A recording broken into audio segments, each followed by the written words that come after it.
Hey everybody, Jazzy here, and welcome back to another episode of Don't Starve Hamlet with Wheeler. Matter of fact, this is not just any episode. This is episode 100 of this world. Y'all know how long we've been playing on this world? Since basically right after Hamlet came out in full release, which was March of last year? Maybe it was May, I don't remember. But happy day 1000, y'all. It is day 1000 on our Hamlet world.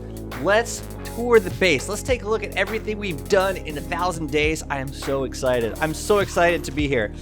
Let's start at the top. This is my base. And these are my royal guards. They all hate me.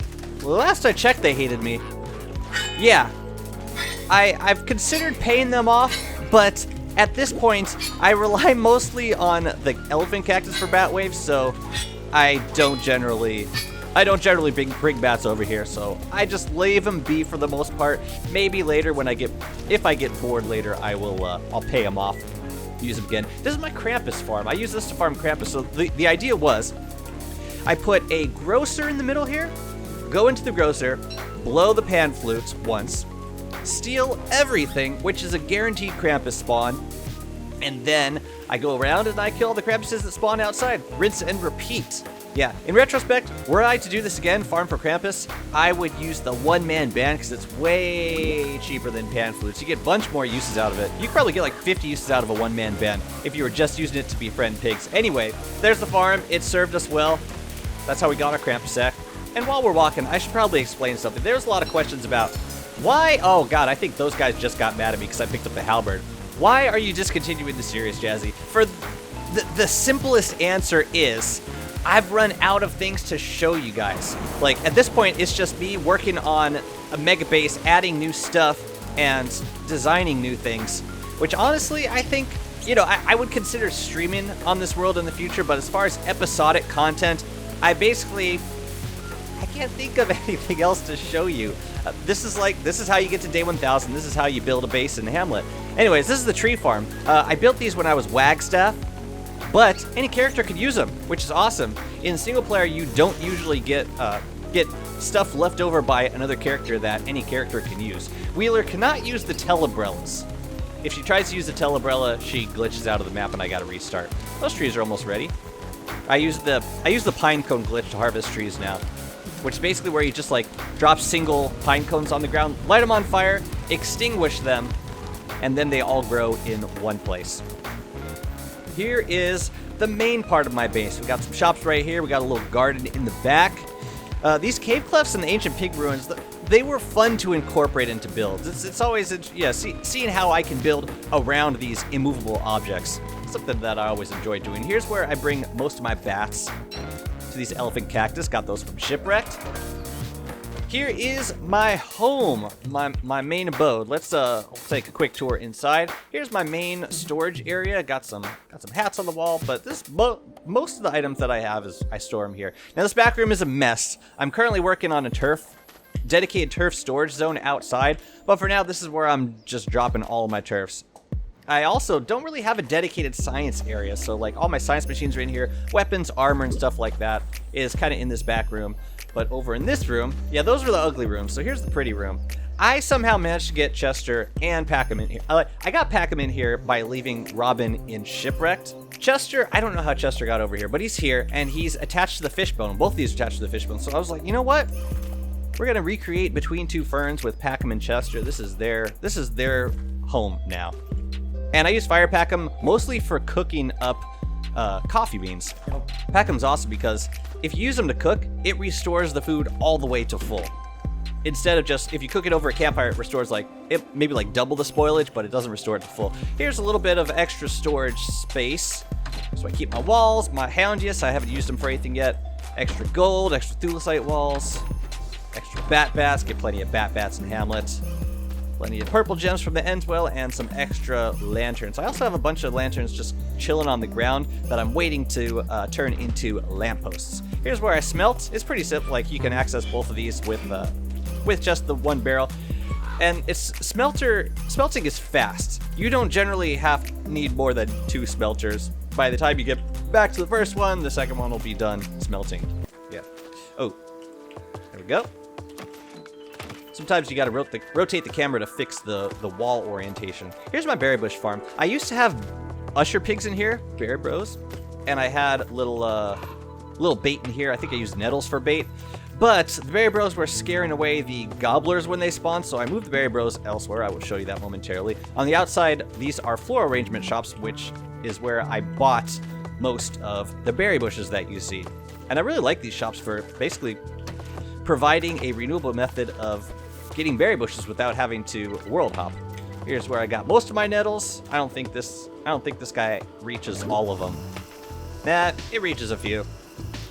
But honestly, at this point, I got so many nettles planted here, I don't really have to water them too much. But hey, they're ready! Yeah, for day 1000, I put on the tie. I think it deserves that much from me. At least that much from me. Okay, over on this side, we've got a coffee farm. And I've also got some honey boxes set up. I brought these honey boxes over from Reign of Giants. I use honey as filler for coffee, so 3 coffee beans and 1 honey makes coffee. Looks like they're ready to harvest. I got doidois in here. These shopkeeps, each of these was an individual shop. Floral arrangements, I think? I can't remember. Or maybe the mud spas. But anyway, I used the one-man band to lure each of the shopkeeps out of the shop, and then I just hammered down the shop. So that's how I got them outside like this. In here is where I keep all my berry bros. I only have 8 so far, but I've been considering bringing some more over. They're a great, good night, boys. They're a great source of oinks. You just pick the honey, and then you trade with them. Oh, and these feather ladies, I can just give them feathers that the doidois leave behind. Pretty convenient. A couple more pig shops, bank, general store. I use the bank mostly to trade up oinks. Okay, here's the aviary. This is the most recent build. One zone for each DLC with the corresponding birds. I'm still waiting on winter to go get some snowbirds. Over here, I'm waiting on not monsoon season to get some parrots. And over here, I need a... toucan is in shipwreck. And over here, I just need to grab one more hamlet bird, but I have all 3 varieties at this point. Down here's the garden. Again, trying to incorporate these ruinous entrances into all of my builds. Lovely! Lovely time to go check out the pig city. But first, let me show you. Here's the turf zone that I'm started to work on. The idea is there's going to be one turf for each, or there's going to be one zone for each turf in the game. There's 33 different turf that you can dig up and move around, so it's not enough space for all 33, but, you know, I could have different spots, different areas for storing turf all over here. I could put some up here, I could put some down here. But here's where I farm glowberries over here. If I stand over here, this is the only exotic flower loaded. On the second to last day of temperate season, glowflies come out of these flowers at like a super fast rate. So the elephant cactus just automatically farms them. And I usually get like around 2 stacks of light bulbs just from standing there doing absolutely nothing, which is lovely. Okay, down here is my lure plant farm. I don't have them planted at the moment, but I just plant one right here and one right here. Wait for the eye plants to come up. Smack these guys down. This has gotten a little more complicated since I started building a little closer, like this build and this build keeps this loaded up. So I generally don't plant the lure plants until I'm ready to start harvesting some more grass, because if they're just running all the time, then they'll just be digesting crops that I won't be able to harvest. All right, moving on over. This is the bunny farm. I don't have any meat, do I? Why are there spiders out? Oh, good. Good. What? Oh man, please don't knock the walls. Please just go back inside. Thank you. I really shouldn't be here while the bunnies aren't around. But yeah, I just put the spider den in the middle and the bunnies take care of them. Even if the spider queen pops, the bunny just takes them down. Don't have to worry about it at all. I wanna mess more with incorporating stuff from other DLCs into my builds. For example, these jungle trees were brought over from Shipwreck. I love jungle trees. Oh boy. Okay, as long as we're heading this way and it's tax day. By the way, this is where the road starts up here at the Berry Bush Farm, and then it continues all the way down to the Pig City. This is the landmark build of this world. And it's probably the build that I spent the most time on, and it's so rewarding. I'm just gonna stand here for a sec while all of these berries, all these pigs, including Berry Bros, pay me their due. I really need to trap a bandit pig because I'm really defenseless like this. You know what? I'm just gonna put on a mask just to say I did. It gets a little laggy around here. One bummer about single-player Don't Starve is it never really moved to multi-threading CPUs. So it's very easy for the CPUs to get bottlenecked while you're playing. And I got a decent CPU. It's not like this is not an old machine. It's just, yeah, it's like the coding. Oh geez, see those frames go down? This is what makes being here so dangerous. If a bandit pig comes out and I just don't have the frames to handle him. Okay, now I'm gonna try to not move around as much. Look at them, they're still coming. It's mostly the pigs pathfinding. All of them try to pathfind their way to me. But this is the center area. This is where I used to teleport as Wagstaff. Look, they're still coming. I think this will get better after they pay me. Oh, there's the bandit. Hello. Hello. I've got so many maps around here. So many bandit stashes. Die. Maybe that's another reason why I don't trap the bandit pig. I kind of like fighting him. It just makes being around the city a little dangerous. But anyways, I'll give you the tour of the city now.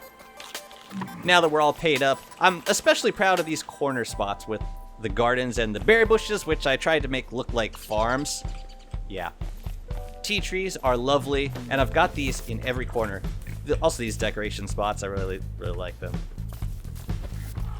But yeah, I think there's like 80-something pig houses, townhouses in the city. So every 3 days I just run around and get paid. Another weird thing that happened in this world is the apocalypse celebrations never ended. So like I have these celebrating pigs even like forever. For like the last 300 days they've just been celebrating nonstop. Just kind of weird. But yeah, give you a sense of how many resources this costs.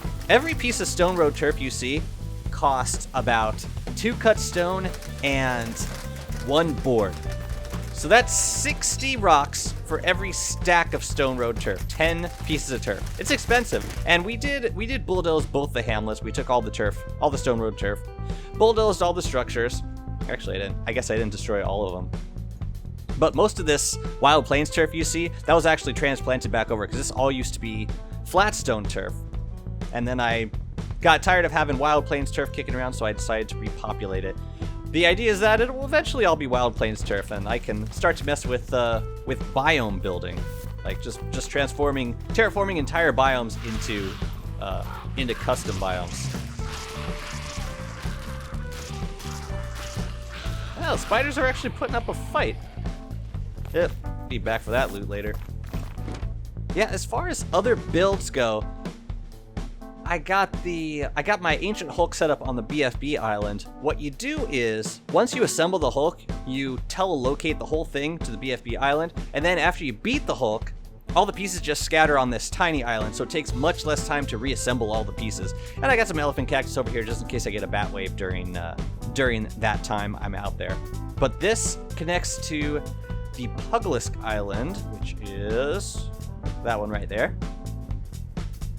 And on the Herald Island, I've got a little apocalypse survival setup. I did last 20 days of the apocalypse just to see it end, because I've never done it before. I just wanted to say that I did it.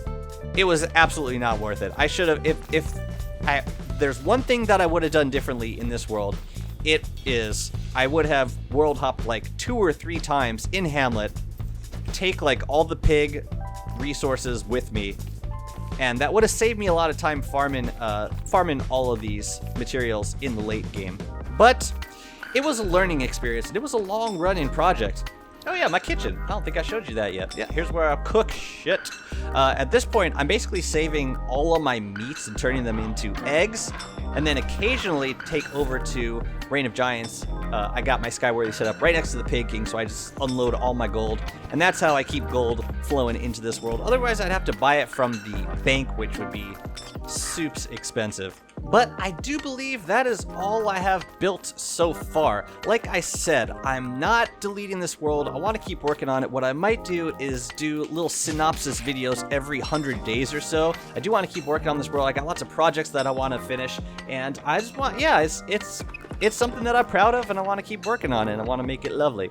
So I'm also looking into making sort of a reel of like highlights from the last 1,000 days. It'd be a lot of footage to go through, and it's kind of more of a long-term project, but it's something that I want to experiment with. See if we get some, see if we can milk this world for even more content. Anyways, that's it for the base tour. That's all I got for you so far. So I will hopefully see you back in 100 days with some new exciting builds to show you. But until then, thank you so much for being a part of this world for the last year. Thank you for watching all the episodes, and thanks for all of the suggestions you've given me throughout all this time. It really feels like a community project at this point, so yeah, I'm thankful to have all the input from players that honestly play this game more than I do. So until the next video, thank you so much, and I will see you next time. Take care.